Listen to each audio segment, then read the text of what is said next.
کا وبال اور فرشتوں کو اس سے نفرت،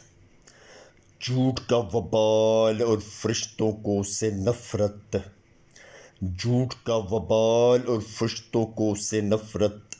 حضور اقدس صلی اللہ علیہ وسلم کا ارشاد ہے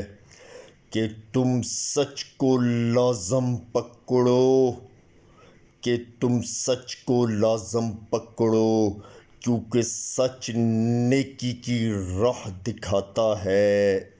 کیونکہ سچ نیکی کی راہ دکھاتا ہے،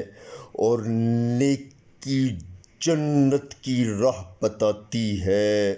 اور نیکی جنت کی راہ بتاتی ہے،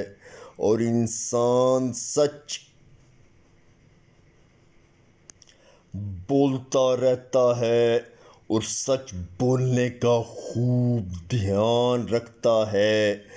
یہاں تک کہ اللہ کے نزدیک صدیق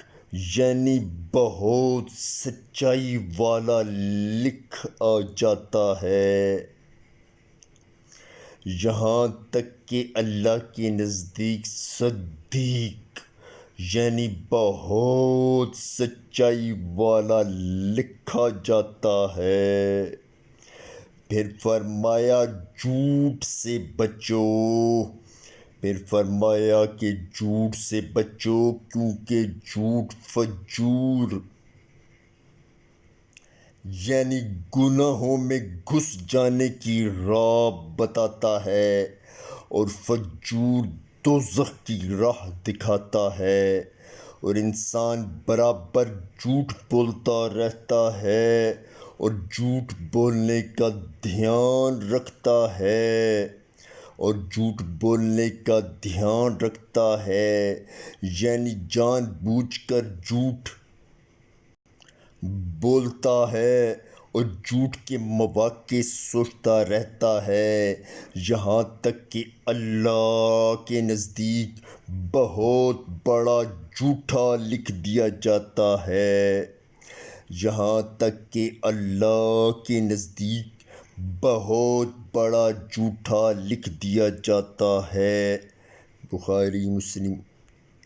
جھوٹ کا وبال اور فرشتوں کو اس سے نفرت۔ حضور اقدس صلی اللہ علیہ وسلم کا ارشاد ہے کہ تم سچ کو لازم پکڑو، کیونکہ سچ نیکی کی راہ دکھاتا ہے، اور نیکی جنت کی راہ بتاتی ہے، اور انسان سچ بولتا رہتا ہے اور سچ بولنے کا خوب دھیان رکھتا ہے، یہاں تک کہ اللہ کے نزدیک صدیق یعنی بہت سچائی والا لکھا جاتا ہے۔ پھر فرمایا کہ جھوٹ سے بچو، کیونکہ جھوٹ فجور یعنی گناہوں میں گھس جانے کی راہ بتاتا ہے، اور فجور دوزخ کی راہ دکھاتا ہے،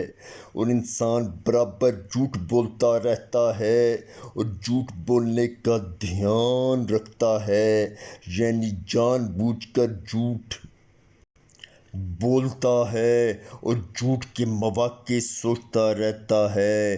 یہاں تک کہ اللہ کے نزدیک بہت بڑا جھوٹا لکھ دیا جاتا ہے۔ بخاری مسلم۔